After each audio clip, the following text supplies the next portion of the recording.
Hello दोस्तों। मैं हूं सोनू मीना और उन्नति रेबिट फार्म के यूट्यूब चैनल पे मैं आप सभी का हार्दिक स्वागत करता हूं। दोस्तों, एक छोटी सी अपडेट को लेके मैं आप लोगों के सामने हूं। रेबिट फार्मिंग से जुड़ी हुई जो आपके पास आपकी जो फीमेल रेबिट है, जब वो प्रेग्नेंट होती है उस टाइम पे और जब वो बच्चे डिलीवर कर देती है उसके बाद में उस फीमेल रेबिट की किस तरह से केयर करनी चाहिए, क्या हमें एक्स्ट्रा सावधानियां बरतनी चाहिए जो हम नॉर्मली जो हम फार्म में जो टेक केयर करते हैं खरगोश की, उसके अलावा क्या हमें एक्स्ट्रा सावधानियां बरतनी चाहिए, उसी एक छोटी सी अपडेट के साथ मैं आप लोगों के सामने हूँ। तो दोस्तों, अगर चैनल को जिन लोगों ने अभी तक सब्सक्राइब नहीं किया है, प्लीज़ आप लोग चैनल को सब्सक्राइब कर लें। नोटिफिकेशन सबसे पहले पाने के लिए बेल आइकन पे क्लिक करना ना भूलें। आई होप कि आपको मेरे वीडियो पसंद आते हैं और आप लोगों को हेल्प मिलती है इन वीडियो से। तो वीडियो को लाइक और शेयर करना ना भूलें। चलिए दोस्तों, शुरू करते हैं।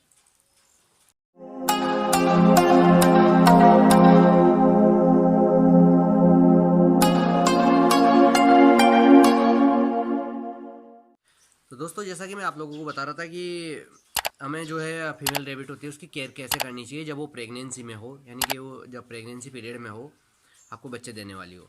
और उसके बाद जब वो आपको बच्चे दे देती है तो बच्चों की फीडिंग के टाइम पे उसकी किस तरह से केयर करनी चाहिए और हमें क्या एक्स्ट्रा सावधानी रखनी चाहिए, उसी को लेकर मैं आप लोगों के सामने आज के वीडियो में बताने वाला हूँ। तो सबसे पहले मैं बात करूँगा प्रेग्नेंट रेबिट की, यानी कि जब आप अपनी फीमेल रेबिट की मेटिंग करवा देते हैं उसके बाद में उसको उसमें क्या चेंजेज आते हैं और उसकी क्या सावधानी हमें बरतनी चाहिए। तो फीमेल रेबिट की जब आप मेटिंग करवा देते हैं तो मेटिंग के बाद उसके पेट में धीरे धीरे बच्चे बनना शुरू होते हैं, ठीक है।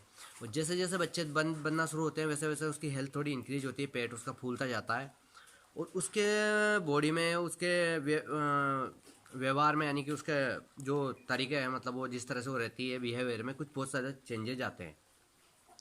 धीरे धीरे वो चेंजेज आते हैं, वो कुछ अजीब हरकतें करने लग जाती है, जैसे पिंजरे में इधर उधर टहलना, उसको हाथ लगाए तो एक अजीब तरह की आवाज़ निकालना। इसके अलावा जैसे अगर उसको मेल के पास आप ले जाते हैं तब भी वो अजीब तरह की आवाज़ निकालती है और मेल को काटने को दौड़ती है। इस तरह की वो बिहेवियर वो जो है करती है, तो उससे पता लगता है कि आपकी फीमेल जो है प्रेग्नेंट है, ठीक है। उसके बाद वो धीरे धीरे अपनी डाइट जो है वो बढ़ा देती है, यानी कि उसका खाने का जो शेड्यूल है वो बढ़ जाता है धीरे धीरे और फीड ज़्यादा खाने लग जाती है।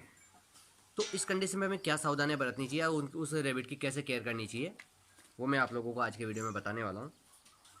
तो सबसे पहले तो आप लोग जो है फीमेल रेबिट की केयर इस तरह से करें कि जो प्रेग्नेंट रेबिट है उसको थोड़ा एक्स्ट्रा फीड दें, उसकी फीड बढ़ा दें। अगर आप उसको नॉर्मली 50 से 60 ग्राम फीड देते हैं तो उस फीड में थोड़ा इंक्रीज कर दें, यानी 70-80 ग्राम के लगभग उस फीड को ले जाएं जब वो प्रेगनेंसी के 15वें 16वें दिन के बाद से।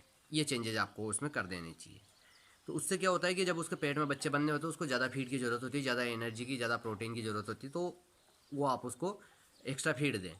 हाई प्रोटीन वाला फीड उसको आप दें, जिसमें कि हाई प्रोटीन वाला ग्रीन फीड हो गया वो दें आप, हाई प्रोटीन के जो है पेलेट दें।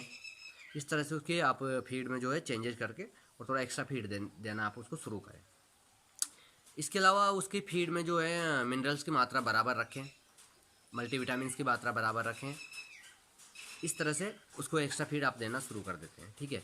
जैसे आपकी फीमेल 20 से 22 दिन के लगभग उसकी प्रेगनेंसी हो जाती है, यानी कि जब उसको आपको नेक्स्ट देने से, यानी कि आप जब उसको 25 से 20 दिन पे उसको नेक्स्ट बॉक्स देंगे तो उससे पहले आप क्या करें कि उस फीमेल को कैल्शियम देना स्टार्ट कर दें, ठीक है।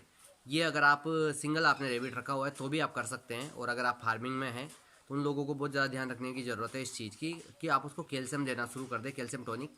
और ये आप 20वें 22वें दिन शुरू करके और जब वो आपके फीमेल बच्चे डिलीवर कर दें, डिलीवर करने के 8वें 10वें दिन तक भी आपको उसको फीमेल को कैल्शियम देना है, यानी कि करीबन आप उसको 20 दिन तक कैल्शियम की टॉनिक दें 1 ml के लगभग रोजाना। तो उससे क्या होगा कि फीमेल की बॉडी में कैल्शियम की मात्रा बराबर बनी रहेगी, उससे फीमेल को बराबर दूध बनेगा बॉडी में और वो बच्चों को फीडिंग कराने में कोई दिक्कत नहीं आएगी। तो इससे एक फ़ायदा ये होगा कि बच्चों को प्रॉपर फीड मिलेगा, प्रॉपर दूध मिलेगा और आपके बच्चों में कोई किसी तरह की मोर्टलिटी नहीं होगी, किसी तरह की उनमें कमजोरी नहीं होगी और आपके बच्चे अच्छे खासा हेल्दी और अच्छी ग्रोथ के जो है आपको बच्चे मिलेंगे, ठीक है। क्योंकि जब फीमेल की लिटर साइज ज़्यादा होती है तो उसको दूध पिलाने में बच्चों को दिक्कत आती है, ठीक है। तो ये इस तरह से आप केयर करें। अब सेकंड जो है वो क्वेश्चन है आपका कि जो बच्चे डिलीवर कर देती है फीमेल उसकी किस तरह से केयर करनी चाहिए। तो जब फीमेल आपका बच्चे दे देती है तो मैंने जैसे बताया कि उसको प्रेगनेंसी के 20 दिन बाद से उसको कैल्शियम देना शुरू करें। तो ये प्रोसेस जो है आप उसको बच्चे डिलीवर करने के 10 से 12 दिन बाद तक रखें, यानी कि जब आपकी फीमेल बच्चे दे दे उससे 10 से 12 दिन बाद तक आप उसको कैल्शियम की बराबर मात्रा देते रहें। इसके अलावा आप उसकी फीड की मात्रा बढ़ा दें, क्योंकि जब वो बच्चों को फीडिंग करवाती है तो उसमें उसको एक्स्ट्रा फीड जो है चाहिए होता है। तो आप उसको करीबन ही मान के चलिए 80-90 ग्राम के लगभग फीड दें। फीड उसको प्रॉपर दें, हरा चारा दें, हाइड्रोफोनिक अगर फोडर आप बनाते हैं तो वो दें कम से कम 100 से 150 ग्राम। इस तरह से आप उसकी फीड का जो है एक कॉन्सनट्रेट वेट रखें। कैल्शियम की मात्रा बराबर होनी चाहिए उसकी फीड में। इसके अलावा लीवर टॉनिक, मल्टीविटामिन और मिनरल्स होने चाहिए। ठीक है, फीड आप देते रहें। इसके अलावा बच्चों की केयर करें आप कि उसको फीमेल को जो है ज़्यादा टेम्परेचर नहीं होना चाहिए, लो टेम्परेचर भी नहीं होना चाहिए। कोशिश करें कि 20 से 25 डिग्री के बीच में अगर उसका टेम्परेचर आप मेंटेन कर पा रहे हो तो वो ज़्यादा बेटर है बच्चों के लिए और फीमेल के लिए भी। इस तरह से आप टेम्परेचर मेंटेन करें। इसके अलावा आप ऐसी जगह जहाँ पे आपका फार्म है तो फार्म के आसपास ज़्यादा शोर शराबा ना रखें। कोई जंगली जानवर नहीं आने चाहिए, कुत्तों की आवाज़ें नहीं होनी चाहिए। इससे क्या होता है कि फीमेल रेबिट जो है डिस्टर्ब हो जाती है या उसको थोड़ा एक तरह से बच्चों के लिए डर लगने लग जाता है कि हाँ कोई जानवर आके बच्चों को खा ना जाए। तो इन विशेष बातों का आपको ध्यान रखना है। कुछ एक्स्ट्रा केयर जो है आपको इस तरह से अपने रेबिट की करनी होती है कि डिलीवर्ड रेबिट की क्या किस तरह से केयर करें और बच्चों की इस तरह से केयर करें। अब इसके बाद क्या होता है, जैसे बच्चों की आँखें खुलती है 10 से 12 दिन पे तो बच्चे जो है आपका फीड खाना शुरू कर देते हैं 15 या 16 दिन पे। तो उस कंडीशन पे क्या है, शुरुआती दिनों में आप बच्चों को फीड खाने से रोकें। उसके बाद में जब बच्चा 20-22 दिन का हो जाए तब उसको धीरे धीरे फीड खाना शुरू करता है वो, तो उस टाइम पे फीड खाने दें उसको। लेकिन उस टाइम पे क्या करें कि आप फीमेल की फीड बढ़ा दें। दूसरी चीज़ क्या करें कि जब आप फीडिंग कर रहे हैं तो बच्चों को नेक्स्ट बॉक्स को केज की जो है दीवार उसके सहारे सटा दें ताकि बच्चे केस उससे बाहर निकल के और फीडर बॉक्स में आके ना बैठ जाए। क्योंकि ये नॉर्मली होता क्या है कि जो बच्चे होते हैं खरगोश के वो फीडर बॉक्स में से निकल के नेक्स्ट बॉक्स में से निकल के फीडर बॉक्स में आके बैठ जाते हैं और वो फीमेल को दाना नहीं खाने देते, उसी में बैठे रहते हैं, उसी में खाते रहते हैं, उसमें यूरिन भी पास करते हैं और उसमें पोटी भी कर देते हैं। तो इस चीज़ का आपको ध्यान रखना है। तो आप फिर नेक्स्ट बॉक्स को जो है केज की दीवार के सहारे सटा दें। तो उससे क्या आपके बच्चे निकल के फीडर बॉक्स में नहीं बैठेंगे। सब पहले जब भी फीड दें आप तो फीमेल आपकी फीड खाए। प्रॉपर फीड खाने के बाद फीमेल जब सेटिस्फाई होकर बैठ जाए उसके बाद ही आप बच्चों को अलग करें या फिर नेक्स्ट बॉक्स को साइड में करें ताकि बच्चे निकल के फीड खा लें। तो इस तरह से क्या है फीमेल को प्रॉपर फीड भी मिल पाएगा और उसको किसी तरह की वीकनेस नहीं होगी, दूध बनाने में कोई दिक्कत नहीं होगी, तो बच्चों को फीडिंग कराने में कोई दिक्कत नहीं होगी। इससे क्या होगा कि आपके फार्म पे कम से कम मोर्टलिटी होगी, कम से कम आपको दिक्कत आएगी। आपकी फीमेल जो है प्रेगनेंसी के टाइम पे कमज़ोर नहीं होगी, बच्चे देने के बाद भी उसमें किसी तरह की कमज़ोरी नहीं होगी। तो आपके जो है फार्म में ब्रीडर रेबिट की जो है मोर्टलिटी होने की संभावनाएं बहुत कम हो जाती है। तो इस तरह से आप जो है अपने ब्रीडर रेबिट को बचा सकते हैं, उसमें बहुत ज़्यादा जो है इम्यूनिटी बढ़ा सकते हैं उसकी, और आपका जो है लॉस आपको किसी तरह से नहीं होता है। तो दोस्तों ये एक अपडेट थी आपको डिलीवर्ड रेबिट को लेके और एक प्रेग्नेंट रेबिट को लेके कि फीमेल की आप किस तरह से केयर करनी चाहिए और हमें क्या क्या एक्स्ट्रा सावधानियाँ रखनी चाहिए। तो दोस्तों आई होप कि आपको वीडियो पसंद आया होगा, तो इसे लाइक और शेयर करना ना भूलें।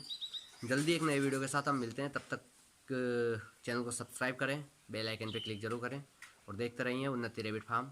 जो दोस्त रेबिट फार्मिंग शुरू करना चाहते हैं या जिनको रेबिट फार्मिंग में किसी तरह की इन्फॉर्मेशन चाहिए या ट्रेनिंग चाहिए वो लोग हमें मुझे कॉल कर सकते हैं। आपको इन्फॉर्मेशन के लिए मुझे कॉल कर सकते हैं। मेरा कॉन्टैक्ट नंबर जो है आपको डिस्क्रिप्शन बॉक्स में मिलेगा। मेरा फार्म जो है वो राजस्थान में है, 12 डिस्ट्रिक्ट में। तो आप लोग मुझे मेरे कॉन्टैक्ट नंबर से कॉन्टैक्ट कर सकते हैं। आप लोग आके फार्म पे विजिट कर सकते हैं, ट्रेनिंग के लिए आप लोग आ सकते हैं। इसके अलावा रेबिट फार्मिंग शुरू करने के लिए आप हमें कॉन्टैक्ट कर सकते हैं। तो दोस्तों जल्दी मिलते हैं एक नए वीडियो के साथ। तब तक के लिए थैंक यू, जय हिंद।